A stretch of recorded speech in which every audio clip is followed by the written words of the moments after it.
शंकर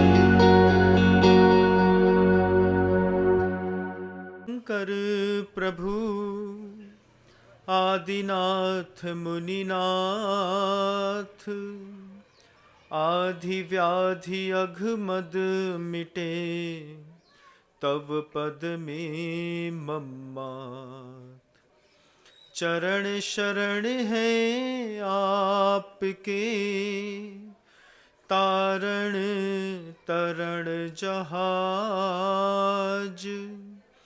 भव दधी तट तक ले चलो, करुणा कर जिन राज। बोलिए आदि ब्रह्मा श्री आदिनाथ जी भगवान की, परम पूज्य आचार्य भगवंत गुरुदेव श्री विद्यासागर जी मुनि महाराज की, बंधा जी के महाआश्चर्यकारी श्री अजित नाथ जी भगवान की, समस्त मुनि संघ की।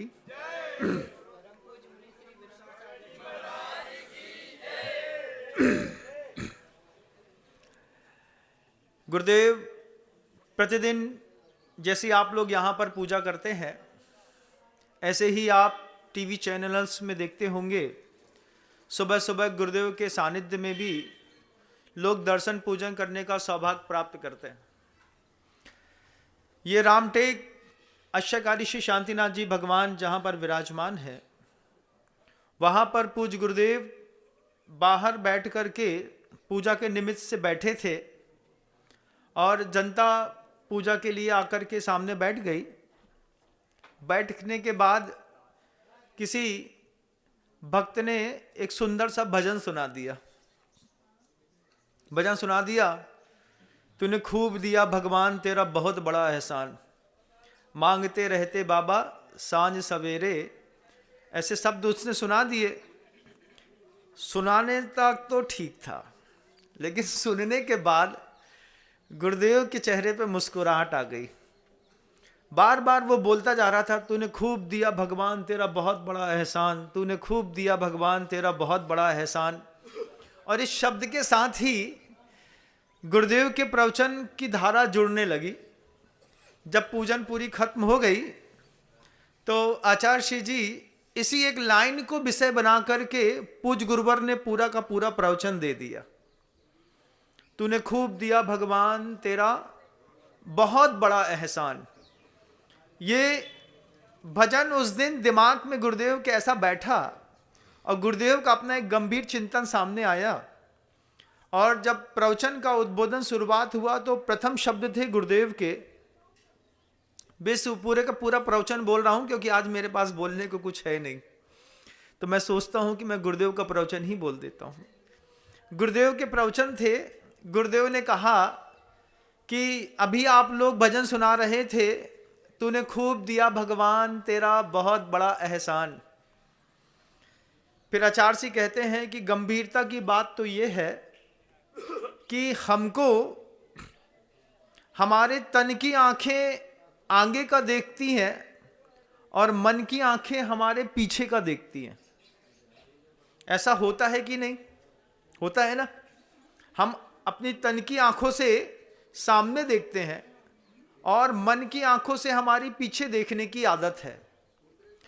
लेकिन हमारे जीवन में एक बहुत बड़ी कंट्रोवर्सी है। हम अपनी मन की आंखों से जब भी देखते हैं हमेशा गलत ही देखते हैं। अतीत में कभी भी हमने अच्छा नहीं देखा। अपने साथ भी देखिएगा, खाली समय में जब आप बैठते हैं और आपकी मन की आंखें आप अतीत में लेकर के जाते हैं, क्योंकि आदत है आपकी। गुरुदेव ने कहा है तो बात सही है कि हमारी तन की आंखें सामने देखती हैं और मन की आंखें अतीत में। गुरुदेव बोलते हैं कि खाली समय में जब तुम्हारी मन की आंखें अतीत देखती हैं, उस अतीत में से तुम क्या खोजते हो? एक बार सोचो, तुम अतीत में से क्या देखते हो, क्या खोजते हो, किस चीज का अनुभव करते हो? आचार्य जी बोलते हैं, अतीत का क्या सोचते हो बताओ? कभी अतीत को देख करके तुमने अच्छा सोचा? अपनी आंख बंद करके ऐसा बताओ। खाली समय में जब अतीत की में आंखें जाती हैं, खाली समय में क्या अच्छा सोचने की ताकत है हमारी?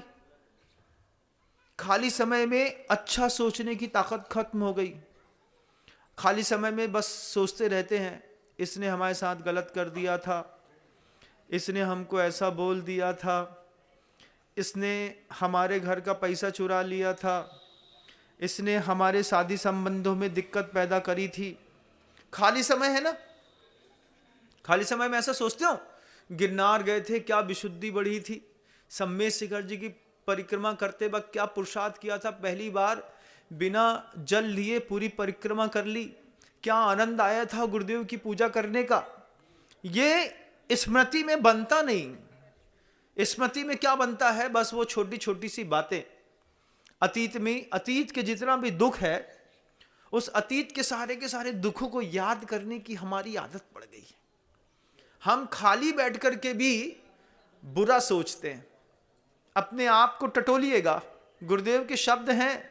हम लोग अपने कमरों में बैठ करके उद्बोधन सुन रहे थे गुरुदेव का। गुरुदेव बोलते हैं कि बताओ खाली समय में अच्छा सोचने की ताकत है कि नहीं। अभी भी विधान चल रहा होगा, मेरे उद्बोधन चल रहे होंगे, उसमें भी आप बुरा ही सोच बैठते हैं कई बार। महाराज को देखो, बोली के मामले में, जय महाराज जब देखो तब पैसा की बात कर। अरे कभी आंख खोल के देखो, अपने लाने नहीं करे, ऐसा भी तो बोलो पहले। महाराज पैसा की बात करते हैं, ठीक है, लेकिन एक साथ एक लाइन नोट जोड़ दो। कितनी पैसा की बात करत, लेकिन अपने लाने नहीं करे। मंदिर के लाने करत हैं, देव शास्त्र गुरु के लाने करत हैं, जीव दया के लाने करत हैं।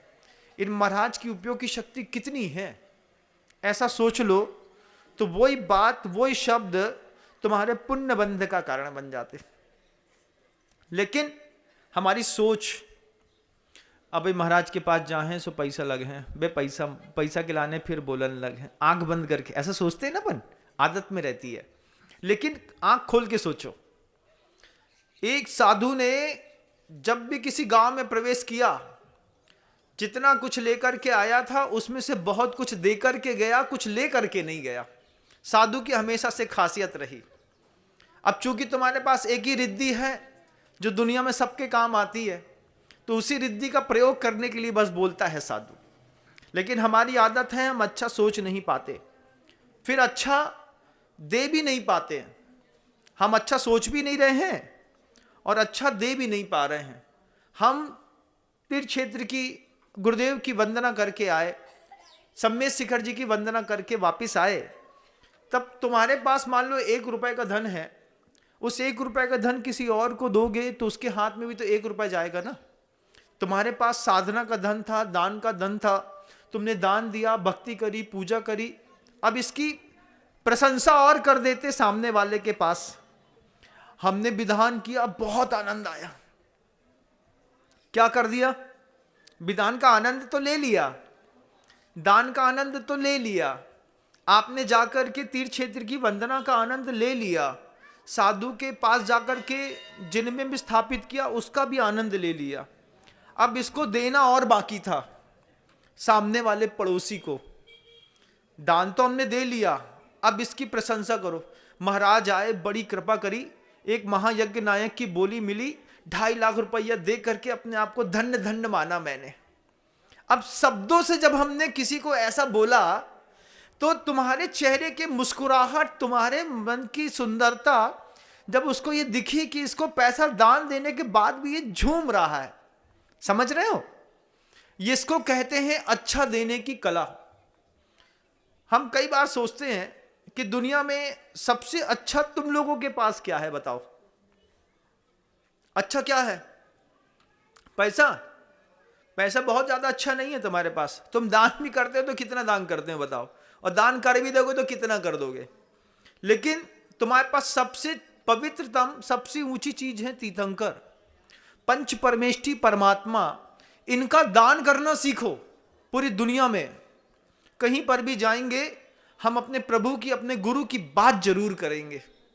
हमने सामने वाले को टीका में 1.25 रुपया या 1.25 या 1.25 लाख दिए, लेकिन साथ में 2 बात भी दी।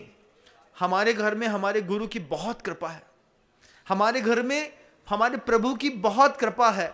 जब हम उस दान के साथ, उस उपहार के साथ हम झूम करके शब्दों से धर्म की प्रभावना करते हैं, उस वक्त आपका पुण्य और बढ़ जाता है। अच्छा सोचो, खाली समय में जब किसी से मिलो तो अच्छा दो, कि भैया मैंने तुमको व्यवहार में बहुत कुछ देता हूं, लेकिन मनुहार में अपना धर्म एक बार और सिखा देता हूं, कि मेरे घर के अंदर पंच परमेष्टि की बहुत कृपा, अरिहंत परमेष्टि की भी खूब कृपा है, सिद्ध परमेष्टि की भी खूब कृपा है। तूने बहुत दिया भगवान, तेरा बहुत बड़ा एहसान। लेकिन मन की जो आंखें अतीत में देखती हैं, उस मन की आंखों से अतीत में देख करके देखो कि जो भी मिला है वो सब तुम्हारी मेहनत का नतीजा है। तुमको कोई भी चीज गिफ्ट में नहीं मिली, ये मनुष्य पर्याय गिफ्ट में नहीं मिला बंधु। पैसा घर के अंदर गिफ्ट में नहीं मिला। घर के अंदर मां बहनों के पास सोने चांदी के आभूषण लदे पड़े हैं, कोई भी फ्री में नहीं मिला किसी को। सब आप लोगों ने स्वयं मेहनत करी है, जी तोड़ मेहनत करी है पिछली पर्यायों में, इसलिए अभी जी को तोड़ने वाली कोई मेहनत नहीं हो रही। अभी धर्म मिल रहा, आंखें मिल गई, शक्तियां मिल गई, ताकत मिल गया। अरबों खरबों लोगों को जो सहज में मिलता नहीं ना, वो हमको मिल गया। कैसे मिल गया बताओ? आज भी देखना, सुबह सुबह का समय है, घर से बाहर निकल के देखो, बच्चे जूता पॉलिश कर रहे होंगे, रोड में बैठ करके 2 रुपए कमा रहे। तुम्हारे घर के अंदर शुद्ध गेहूं दाल रोटी सब्जी अनाज मिल गया, देवशास्त्र गुरु मिल गए, धन मिल गए, सोना चांदी मिल गया, निरोगी शरीर मिल गया, 5 इंद्रियां निर्विघ्न रूप से काम करने वाली मिल गई। ये सब जीवन का सौभाग्य था। और ये जीवन का सौभाग्य अपने आप नहीं मिला, तुमने मेहनत करी, तुमने इस चीज के लिए पूर्व पर्याय में पसीना बहाया। आज पूर्व पर्याय का बहाया हुआ पसीना यहां तक ला करके तुमको सशक्त बना करके खड़ा कर दिया। अब जब तक यहां खड़ा होने के बाद हम जब भी अतीत में मेरी मन की आंखें देखती हैं, बुरा देखती हैं, सोचती भी हैं, तो खाली समय में अपन बताइए अपने अंतर मन में सोचिएगा, खाली समय में कभी किसी की प्रशंसा करी हो, खाली समय में किसी की पूजा करी हो, खाली समय में किसी की धर्म की प्रभावना करी हो कभी, तो बताइएगा। लेकिन कभी ऐसा अपन कर नहीं पाए, अच्छा सोच नहीं पाए, अच्छा बोल नहीं पाए, अच्छा दे नहीं पाए। आवश्यकता थी कि हमारे दान की प्रभावना हम अपने शब्दों से करें, कि पंच परमेष्टि की कृपा से, मेरे पूर्व पुण्य से, पुरुषार्थ से मैंने जो कमाया, गुरुदेव ने निमित्त बोला तो मैंने दे करके मैं निहाल हो गया, मुझे बड़ा आनंद आया। तब जाकर के आपकी उस धर्म की कीमत और बढ़ती। कभी सोचो ना, तूने बहुत, बोलते ना, तूने बहुत दिया भगवान, तेरा बहुत बड़ा एहसान। किस बात का एहसान है? और तुम भी थोड़ा सा एहसान कर लो। तुम भी जब कभी किसी को कुछ कहीं पर मिलो तो संवाद में कम से कम पंच परमेष्टि को एक बार तो लाओ, एक बार तो अपने मेहमान से अपने भगवान की बात करो, एक बार तो अपने मेहमान से अपने गुरु की बात करो, अपने शास्त्र के किसी सूत्र की बात करो। हमारे यहाँ तो परस्पर उपग्रह जीवनाम लिखा है, हम लोग नहीं देंगे तो हम लोग धर्म भ्रष्ट कहलाएंगे। हम लोग को धर्म भ्रष्ट नहीं बनना, इसलिए हम लोग का देना नेचर है। जब कोई दूसरा व्यक्ति पूछे इतना कैसे दान देते हो, तो उसके साथ शुद्ध की बात करो, एक सूत्र सुनाओ। तत्वा सूत्र के इतने सूत्र हैं, कोई भी एक सूत्र किताब से कभी भी पढ़ के निकल जाओ घर से, और दिन भर सोचो कि बस इसी को इंप्लीमेंट करना है, इसी की चर्चा करनी है। आज 357 सूत्र हैं, एक सूत्र एक दिन उठाओगे 357 दिन निकल जाएंगे, पूरा साल निकल जाएगा, एक सूत्र दोबारा हाथ में नहीं आए। लेकिन हमारी आदत है कि हम जब भी अतीत में देखते हैं हमेशा खोटा ही चिंतन करते। गुरुदेव कहते हैं कि अच्छा सोचो, अच्छा बोलो, और साथ ही साथ में अच्छा स्टोर भी करो। अतीत का दुख याद है कि नहीं? याद है। घर के अंदर बेटी की शादी हो गई, होने वाली है, मान लो घर के अंदर लड़के की शादी होनी है। अब हम अतीत में जाएंगे, अतीत में जाकर के देखेंगे, बे सिल्लू कक्का थे ना, उनने अपने घर में पहू पाने चूल को निमंत्रण नहीं दो थो, उनने घर के अंदर 2 ही बुलवाए थे, बोले 1 को निमंत्रण है।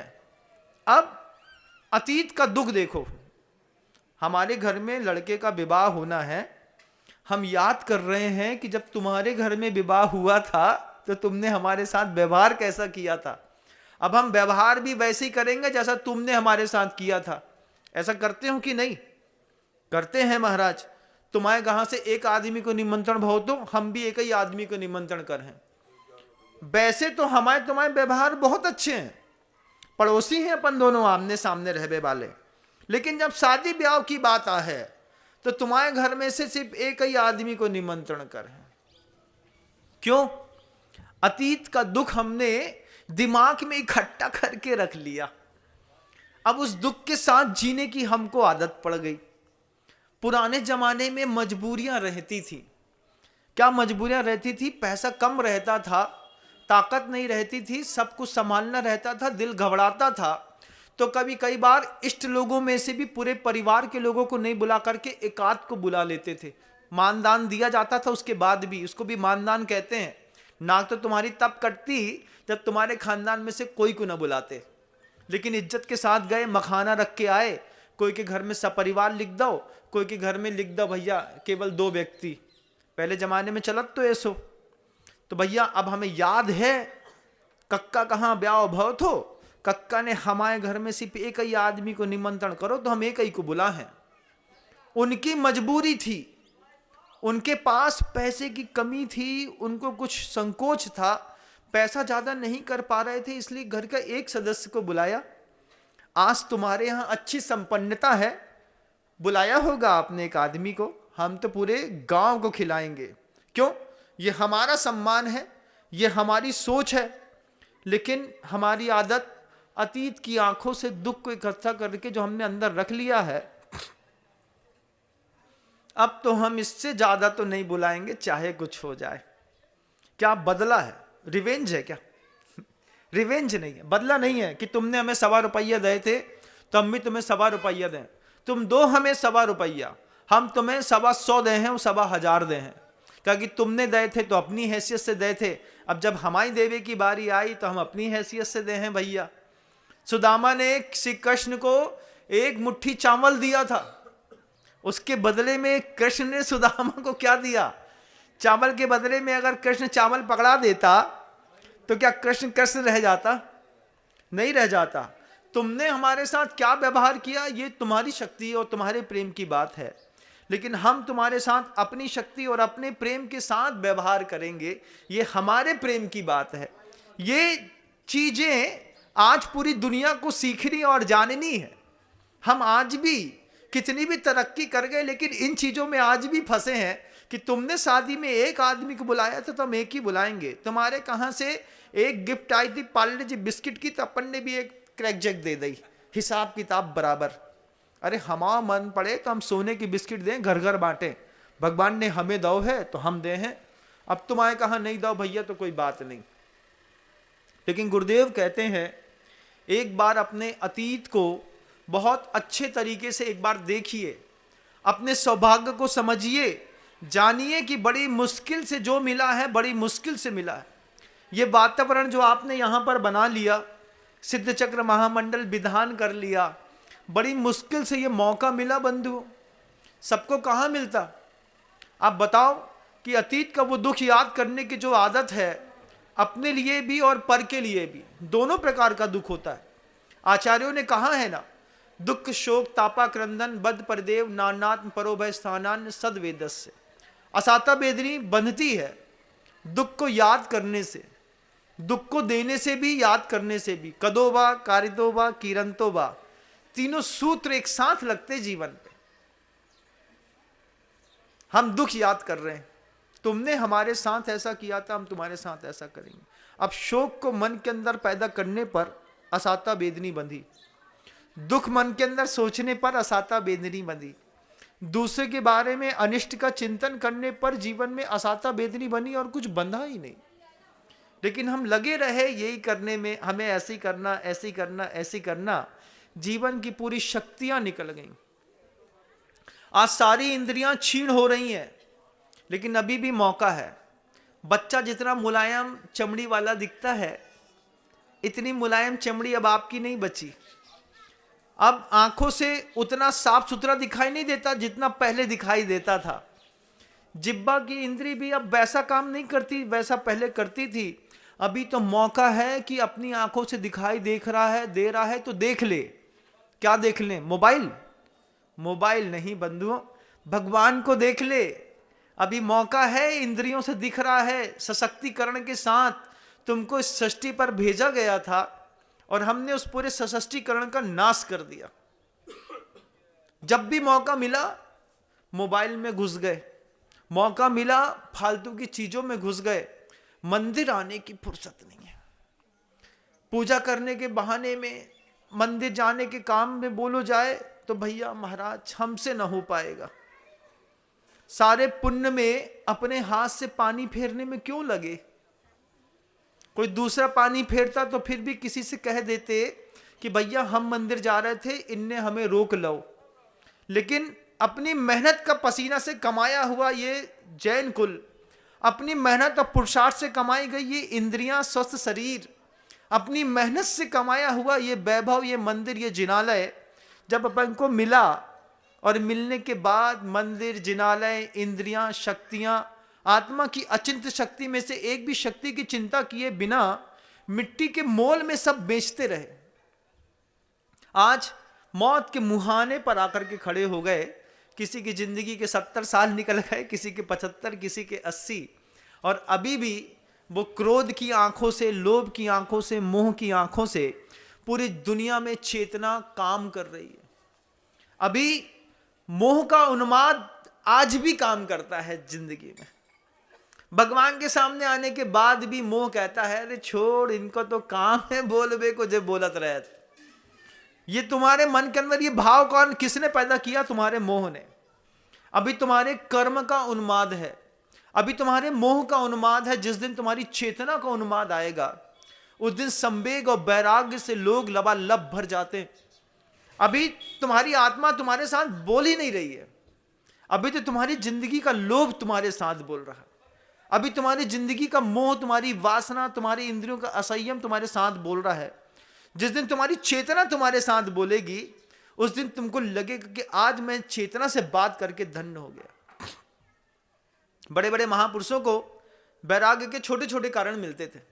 एक बाल सफेद देखा, तत्व चिंतन किया, चेतना का उन्माद जागृत किया, दीक्षा ली, चले गए। बादल जा रहे थे, नगर बन गया, बादल से देखते देखते विघटन हो गया, चेतना ने काम किया, चले गए। उन्होंने दीक्षा ली, संयम ग्रहण किया, चले गए।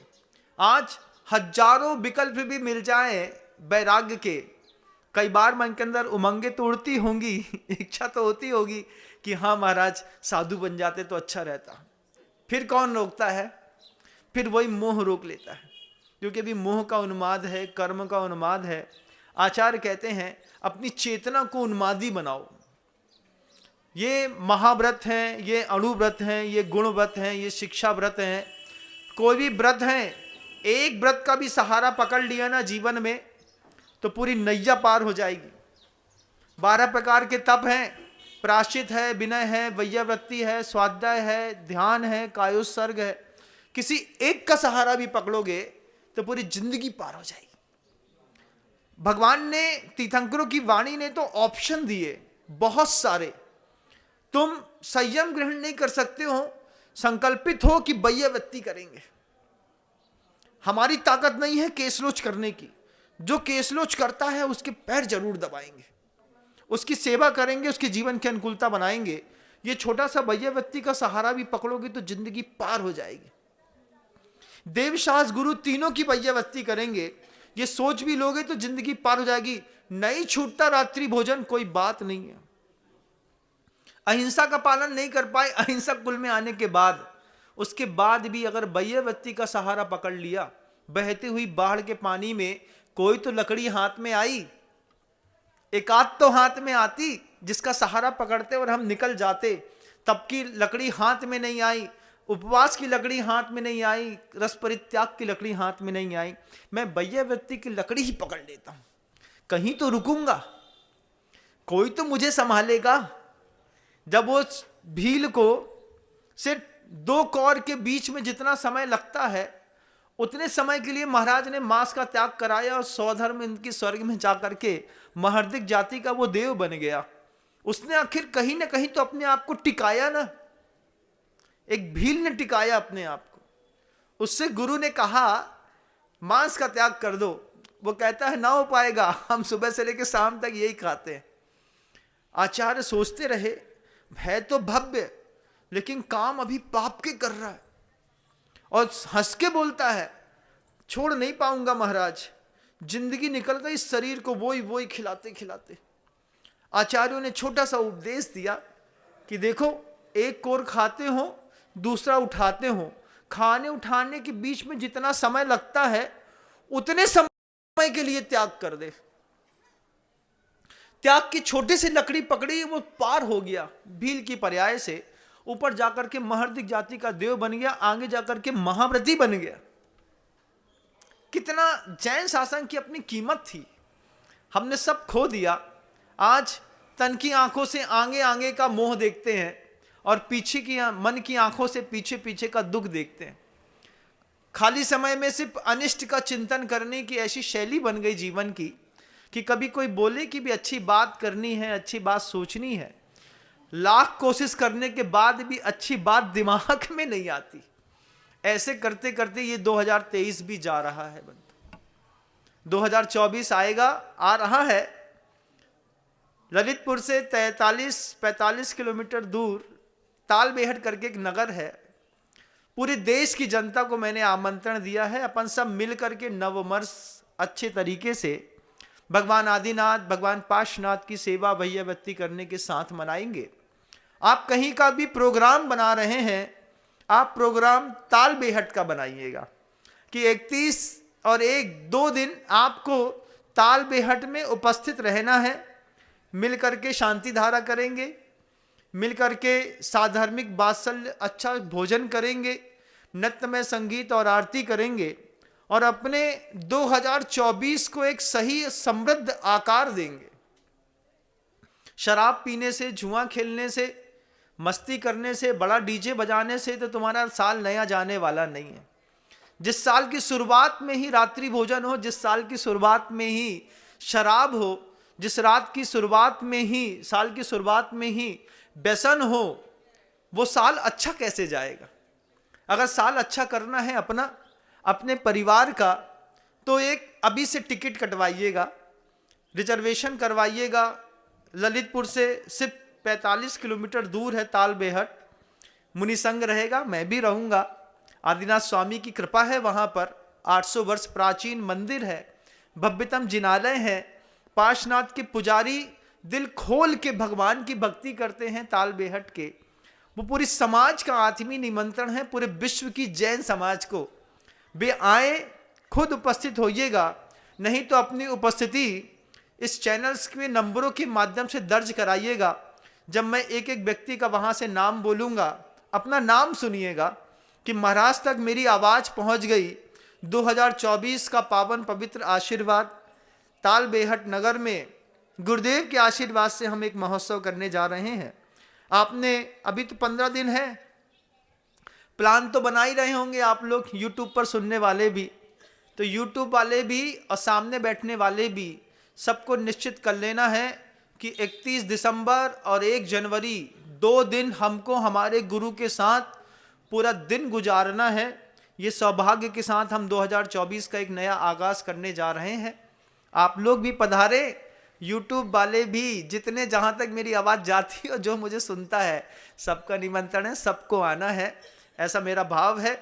मिल करके धर्म ध्यान करेंगे, मिल करके आगामी तीर्थंकरों की प्रभावना कैसे की जाती है इस विषय पर चिंतन भी करेंगे और समाज को समृद्ध बनाने के लिए अपना योगदान भी देंगे। शब्दों को विराम देता हूं, अभी तो समय हो गया, पुनः प्रयास करूंगा। गुरुदेव श्री विद्यासागर जी महाराज की जय हो। लेकिन ये बात जरूर कहूंगा कि अतीत में भी जब भी सोचो अच्छा सोचो, और सबसे बड़ी बात है 2024 कहता है अपने लिए अच्छा सोचो। कितनी बार अनिष्ट चिंतन करके अपने ही परिणाम खराब किए हैं। इस बार 2024 नए आगाज, नए अंदाज के साथ ललितपुर से 45 किलोमीटर दूर तालबेहट करके छोटा सा नगर, जहां पर भव्यतम आयोजन के साथ जैन समाज के सारे लोग एक साथ इकट्ठे होने जा रहे हैं। आप चूक ना जाएं, इसलिए संदेश दिया। शब्दों को विराम देता हूं। गुरुदेव श्री विद्यासागर जी महाराज। जा वाणी के ज्ञान से सूझे लोका लो, सो वाणी मस्तक नमु सदा देथूं धो। हे जिनवाणी भारती तो हे जपो दिन रैन, जो तेरी शरणा गहे सो पावे सुख चैन।